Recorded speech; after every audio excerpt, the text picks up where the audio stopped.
Saúdo a todos com a paz do Senhor Jesus. Vamos ler a Bíblia, o segundo livro do profeta Samuel, o capítulo de número 15,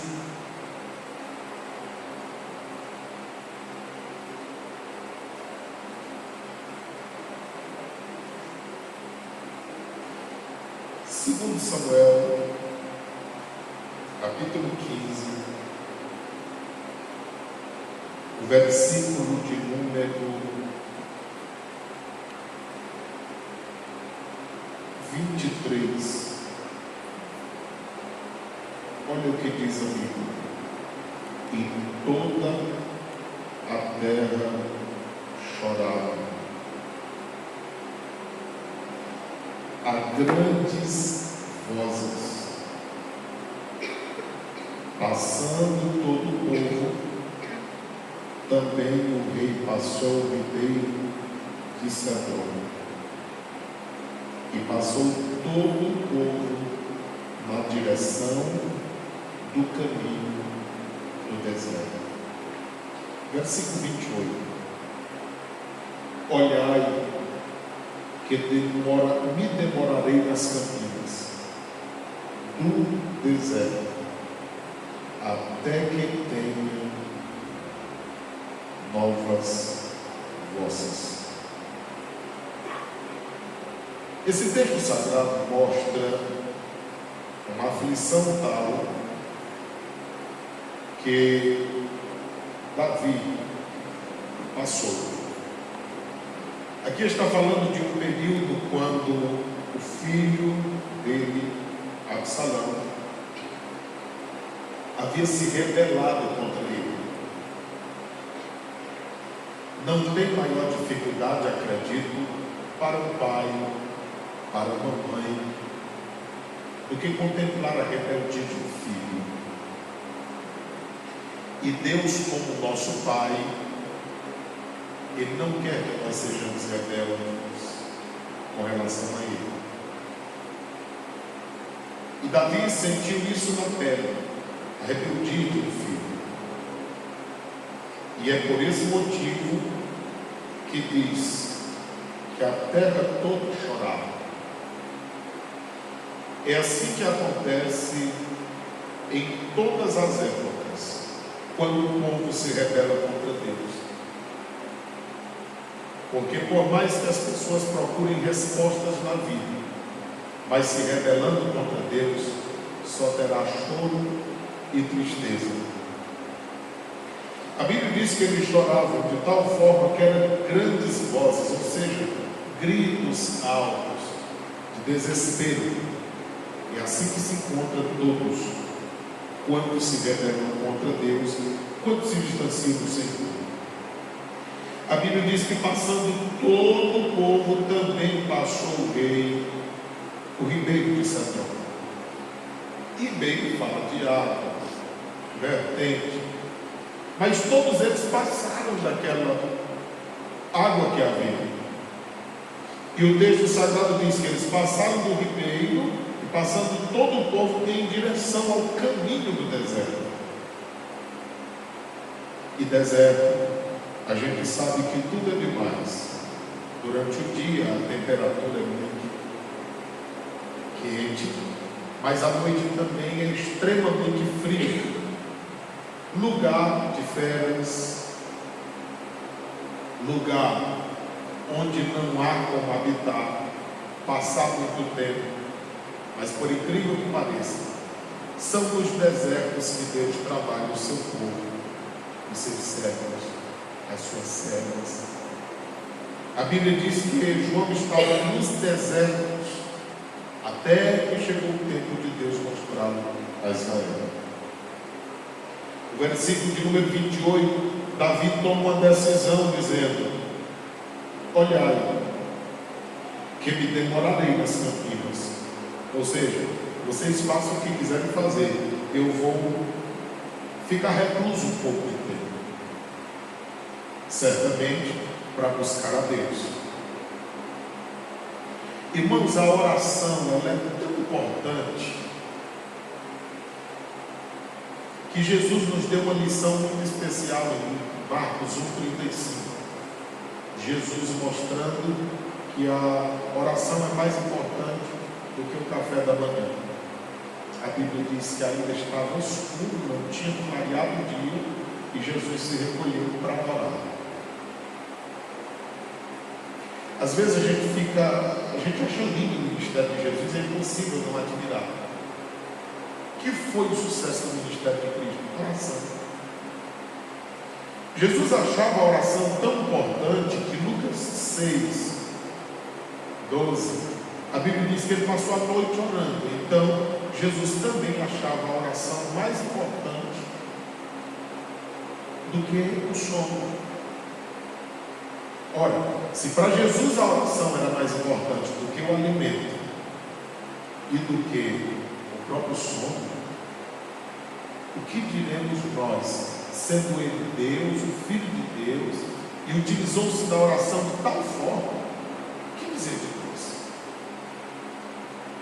Da mesma forma, Davi aprendendo, sem sombra de dúvida, com Jesus, porque foi Jesus que em João 4, 32 e 34, ele diz: eu tenho uma comida para comer que você não conhece.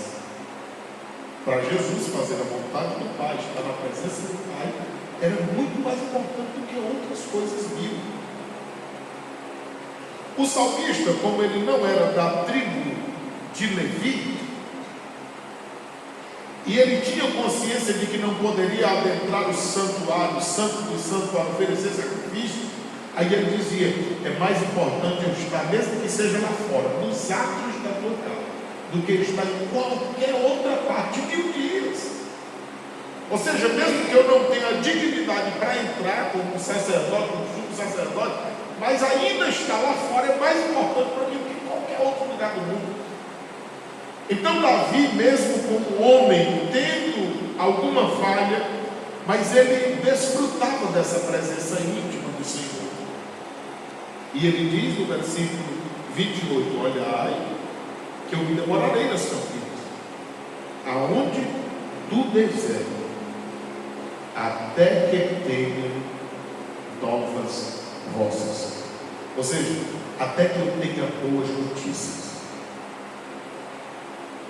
A Bíblia diz que os mais belos hinos e poesias, eles surgiram em oração. Certamente foi no momento de aflição. Certamente essa dificuldade que Davi enfrentou foi quando surgiu esse salmo aqui, que nós vamos ler. Salmo de número 63. Olha a preciosidade desse salmo.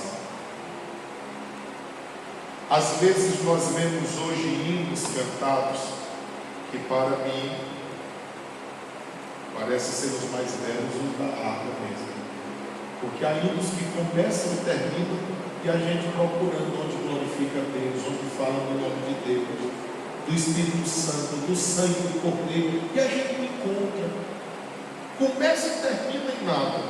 Aí o Salmo 63, ele diz o seguinte: ó Deus, Tu és o meu Deus, de madrugada te buscarei, a minha alma tem sede de Ti, a minha carne te deseja, muito, em uma terra seca e cansada, onde não há água, para ver a tua fortaleza e a tua glória, como te vi no santuário. Porque a tua benignidade é melhor do que a vida. Os meus lábios te louvarão. Assim eu bendirei enquanto viver. Em teu nome levantarei as minhas mãos. A minha alma se fartará de tutã e de gordura, e a minha boca te louvará com alegres lábios. quando me lembrar de ti na minha cama e meditar em ti nas vigílias da noite, porque tu tens sido meu auxílio, jubiloso cantarei, refugiado à sombra das tuas asas. A minha alma te segue de perto, a tua destra me sustenta. Mas aqueles que procuram a minha vida para a destruírem, irão para as profundezas da terra. Cairão a espada, serão uma ração para as raposas, mas o rei se regozijará em Deus. Qualquer que por ele jurar, se gloriará, porque se tapará a boca dos que falam mentiras. Glória a Deus por isso. Às vezes a gente olha para um salmo desse e vê quão belo é, e a gente nunca imagina que foi uma situação de tanta dificuldade que ele se aproximou de Deus e saiu um salmo tão belo como esse. Preciso foi o filho se rebelar contra ele, se revoltar contra ele, querer tomar o seu reino, para que ele pudesse ficar um tempo a sós com Deus. Nós temos dito que sempre que Deus não está tão interessado que nós façamos tanto para Ele, a ponto de esquecermos dele mesmo. Porque às vezes há pessoas que estão tão envolvidas com a obra de Deus, com o trabalho de Deus, com a causa de Deus, que esquecem-se do próprio Deus. E é impossível nós sermos produtivos se, em primeiro lugar, não estiver Deus na nossa vida. Eu creio que os irmãos lembram, claro, que cada mensagem algo fala conosco, e uma só mensagem para várias pessoas tem pontos diferentes que tocam a nossa vida. Mas naqueles dias do seminário da escola bíblica, o Dr. Poliano falou que se nós colocarmos o tempo como desculpa para não ler a Bíblia, para não orar, para não fazer algo para Deus, então nós temos um outro Deus que não é o verdadeiro Deus. Porque todo mundo tem o seu tempo de 24 horas. Todos nós desfrutamos desse benefício. E se de repente nós dizemos que não temos tempo para Deus, então há um outro Deus na nossa vida. Foi uma das falas dela que dá um impacto. Porque geralmente é o que as pessoas utilizam. Não, eu não tive tempo, o tempo passou, eu não consegui. E às vezes essas lutas vêm exatamente para que nós possamos recuperar esse tempo que a gente acha que não tem. A Bíblia diz que ele passou no vale do Cedron, foi no rumo do deserto, e aí parece que havia uma multidão, ele chorava muito alto, os gritos eram tamanho, mas ele disse: agora vocês ficam aí que eu vou mais um pouco à frente. E eu ficarei lá no deserto, nas campinas, até que eu tenha uma notícia nova. Ou seja, eu vou ficar com Deus até que Ele me diga alguma coisa. E essa oração é muito linda. E essa primeira parte você vê que Davi não fala nada dele. Ó Deus, é a primeira pessoa que ele cita. Irmãos, Deus é tudo na nossa vida. Eu estou lembrando disso sempre esses dias. Às vezes as pessoas se entregam a Jesus e parece que não aconteceu nada. E a gente lembra da crença de alguns dias passados, que a irmã vinha para a igreja, o marido não era crente, não queria que ela fosse, e toda vez que ela vinha para a igreja, chegava em casa, ela pisa, e onde a gente via a irmã, ela estava feliz e alegre, parece que não lhe faltava nada. Só Jesus já preenchia tudo. E hoje em dia, quando tem um marido que nem bate, ela vem para a igreja, vem livre, e é uma reclamação, é uma luta, é uma dificuldade. Quando alguém entregava a vida a Jesus, poderia ter todos os problemas da vida, mas como é que está? Está bom demais, eu tenho Jesus, Jesus preenche a minha vida. Mas de fato é assim que é para ser. É verdade que muitas lutas parece que a gente não consegue vencer, algumas dificuldades existem, problemas que a gente ora e não vê eles serem removidos. Mas irmãos, quem tem Jesus tem tudo. Quem não tem Jesus não tem nada. Mas quem tem Jesus Cristo, no céu já tem morada, diz o corinho que cantávamos anteriormente. Então o salmista diz: ó Deus, tu és o meu Deus. Se é dos outros, se os outros querem ou não querem, problema deles. Agora Deus é o nosso Deus, Ele é o seu também, é o meu também. E nós viemos aqui porque nós temos confiança nesse Deus que está conosco todos os momentos da nossa vida. Ó Deus, tu és o meu Deus. De madrugada te buscarei. Agora imagine, eu disse que no deserto à noite o frio é intenso, da mesma proporção que durante o dia o calor é insuportável. Mas ele entendia que quanto maior o sacrifício, mais provaria o seu amor por Deus. É verdade que Deus conhece a intenção do nosso coração, mas quando nós demonstramos na nossa prática, se ela é de coração, Deus recebe aqui com grado como sacrifício de louvor. Então o salmista não estava conformado, ele disse: eu vou te buscar de madrugada. O escritor de Provérbios, capítulo 8, 17, ele diz: eu amo os que me amam, os que de madrugada me buscam me acharão. Claro, o contexto se reporta à sabedoria, e há uma forma mais clara de demonstrar sabedoria senão o próprio Cristo. Ele diz: de madrugada te buscarei, a minha alma tem sede de ti. A alma que é a parte da razão, a parte que pensa. Irmãos, qualquer ser pensante, inteligente, ele sabe que a nossa mente, para estar bem, ela precisa de Jesus.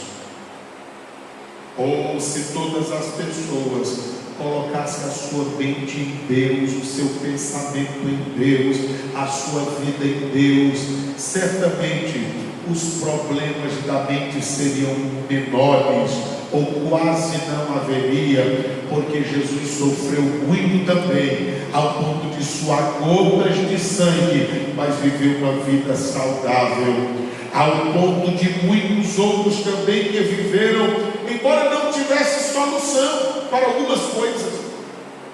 Porque a gente olha Atos 19 e 11, os lenços de Paulo curavam, mas quando a gente vê 2 Timóteo 4 e 20, Paulo não conseguiu resolver o problema de Trófimo, que era amigo dele. 2,27 de Filipenses, Paulo não conseguiu resolver o problema de um outro amigo dele, que pregou tanto ao ponto de escarrar sangue, segundo historiadores, e ele disse: eu cheguei quase à morte, mas o Senhor preservou a vida do mesmo.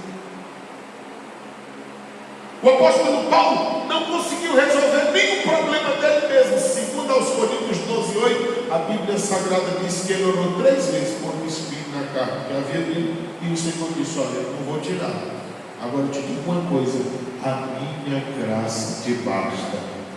Irmãos, o melhor da vida cristã não é se todas as nossas lutas serão vencidas, se todos os nossos problemas serão resolvidos. O mais importante é se a graça de Deus está na nossa vida, porque se tiver, nós venceremos em nome do Senhor Jesus. O salmista disse: a minha alma te deseja e a minha carne também te deseja. Isso aqui é impressionante, porque a Bíblia mostra que as obras da carne é tudo que não presta. Mas a intensidade que Davi estava servindo a Deus era tamanha, que neste momento até a sua carne já desejava também. Porque essa matéria que luta contra aquilo que não é matéria em nós, contra o nosso espiritual. Quando nós vencemos a nossa carne, logo nós vencemos em espírito. E se nós observarmos a Bíblia, Jesus venceu o maligno, foi exatamente na carne. Um dos propósitos de Cristo vir em carne foi exatamente para isso, e foi o que nós acabamos de ler, João 1. No princípio era o verbo estava com Deus, e o verbo era o próprio Deus, e o verbo se fez carne e habitou entre nós. Um dos propósitos era exatamente esse, para vencer o inimigo na própria carne, na matéria que nos leva a pecar, pois Jesus venceu também. Agora, só que para vencer o inimigo, Jesus venceu na oração e na consagração. Não foi alimentando a carne, mas foi tirando o alimento dela, para que nela mesma ele também pudesse vencer no poder e na autoridade do Espírito de Cristo e na palavra vencer o inimigo. O salmista chega a tamanha intimidade com Deus que ele dizia: a minha carne já está te desejando. Porque se o único obstáculo para nós sermos fiéis a Deus é a carne, no momento em que nós vencermos a nossa carne, nós teremos vitória em Deus para vencer fortalezas. E ele diz ainda: muito. A carne não desejava não era um pouco apenas, mas era muito em uma terra seca. Irmãos, quem está cheio de Deus, ele pode estar na sequidão, no deserto que tiver, ele continuará cheio de Deus. Às vezes as pessoas dizem: não, eu era tão cheio de Deus, eu cheguei aqui, todo mundo frio, fiquei frio. Não, pois o trabalho de quem está cheio de Deus é aquecer quem está frio. Quem está cheio do Espírito Santo é incentivar aqueles que estão fracassando. Quem está cheio do Espírito Santo é pegar na mão do outro e dizer: levanta-te e fica em pé, porque o Espírito de Deus tem uma obra na tua vida. O salmista, ele estava de uma forma tão cheia de Deus, que ele diz: mesmo em uma terra seca e cansada, onde não há água. O salmista está dizendo aqui: ainda que todas as situações sejam adversas, o Senhor é tudo que nós quisermos que Ele seja para nós. É isso que Ele está dizendo. Ô irmãos, Jesus, Ele satisfaz. Nós acabamos de cantar: eu estou satisfeito com Cristo. Se a nossa alma precisar de pão, Ele diz: eu sou o pão da vida. Se a nossa alma estiver com sede, Ele diz: eu sou a água da vida. Se a nossa alma precisar de descanso, Ele disse: pode vir, que eu vou dar descanso a vocês. E venham os cansados, e também podem vir os oprimidos, vocês serão aliviados. Se nós precisamos de libertação, Ele é liberdade, Ele é vida para nós. O que nos falta? Porque Jesus é o que nós queremos que Ele seja para nós nos momentos de angústia. Ele continua e ele começa a dizer o seguinte: para ver a tua fortaleza. Irmãos, quem observa Deus como fortaleza na vida, ele também é fortalecido em Deus. Por mais fracos que estejamos, Ele é fortaleza para nós. E a tua glória, por mais que estejamos desanimados, a glória de Deus nos enche, nos preenche e nos renova. Quantas vezes a gente não vem a um culto até desanimado, mas a glória dele nos restaura. E ele diz: como te vi no santuário. O que importa não é o lugar que nós estamos, não. Ele estava lá no deserto, mas a impressão que ele tinha é que estava com contato com a presença de Deus do mesmo jeito que ele tinha no santuário. Irmãos, no nosso quarto, quantas vezes nós não nos deleitamos na presença de Deus e nós sentimos Ele tão perto, nós sentimos Ele tão presente. É isso que Ele quer para a nossa vida. Quantas vezes, por onde quer que nós estivermos, quando nós clamamos e chamamos por Ele, nós sentimos Ele bem perto de nós. O salmista diz assim: porque a tua benignidade é melhor do que a vida.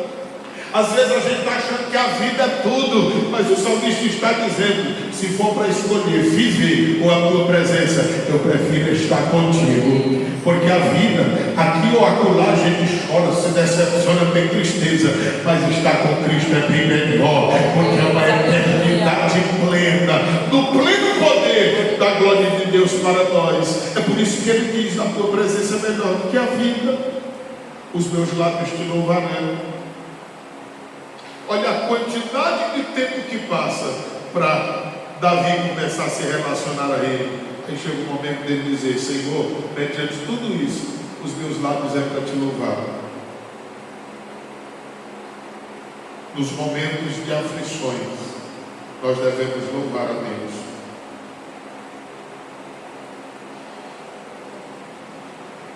É isso que devemos fazer.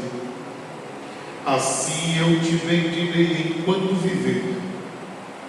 O salmista não está dizendo se o Senhor resolver, se o Senhor tomar a minha causa. Independentemente disso, quem já desfrutou do Senhor sabe que o nosso serviço é louvar a Ele, independentemente de qualquer coisa.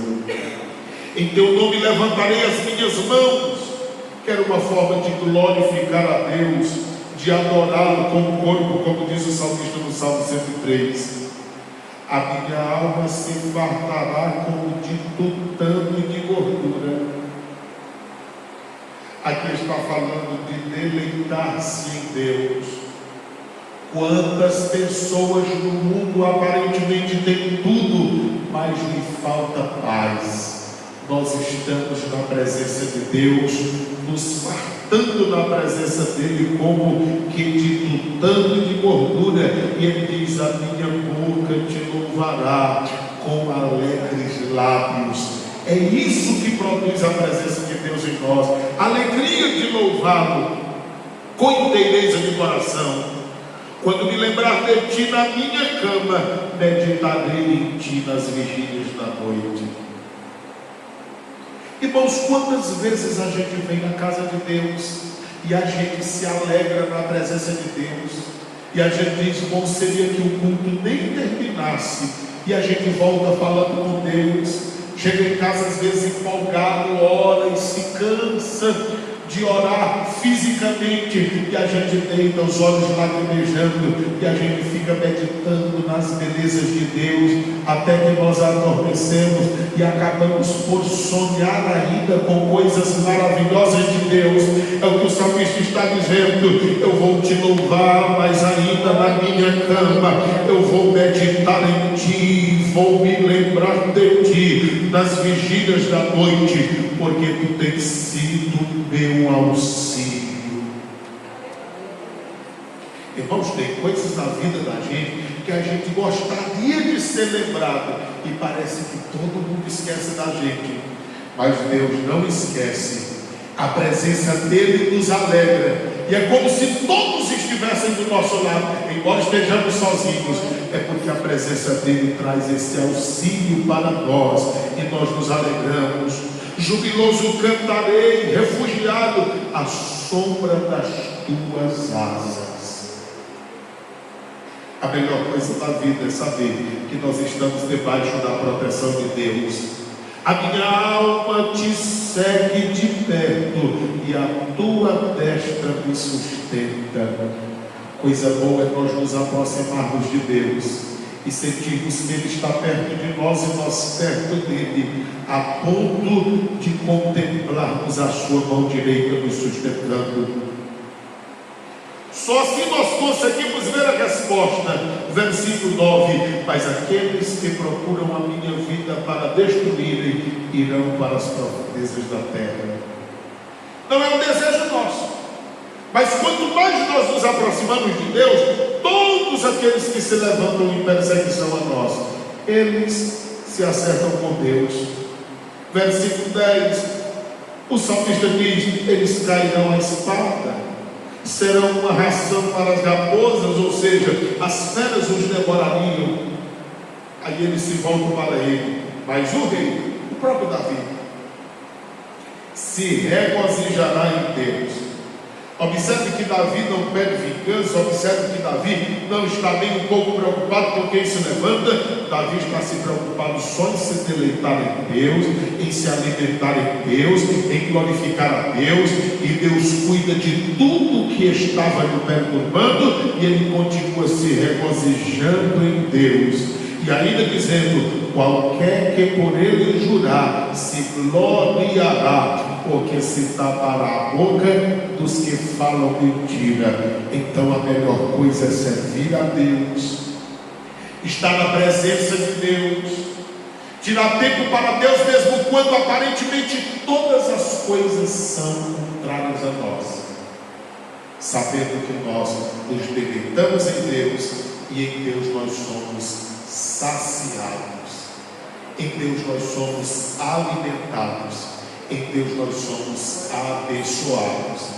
E é assim que nós devemos nos ocupar em servir a Deus, e para isso não necessariamente estarmos de joelhos, mas aonde nós estivermos, aonde formos, aonde estivermos andando, estarmos voltados para Deus e glorificando a Ele, porque Ele é tudo na nossa vida. A Ele louvor, a Ele honra e a Ele glória para todos sempre.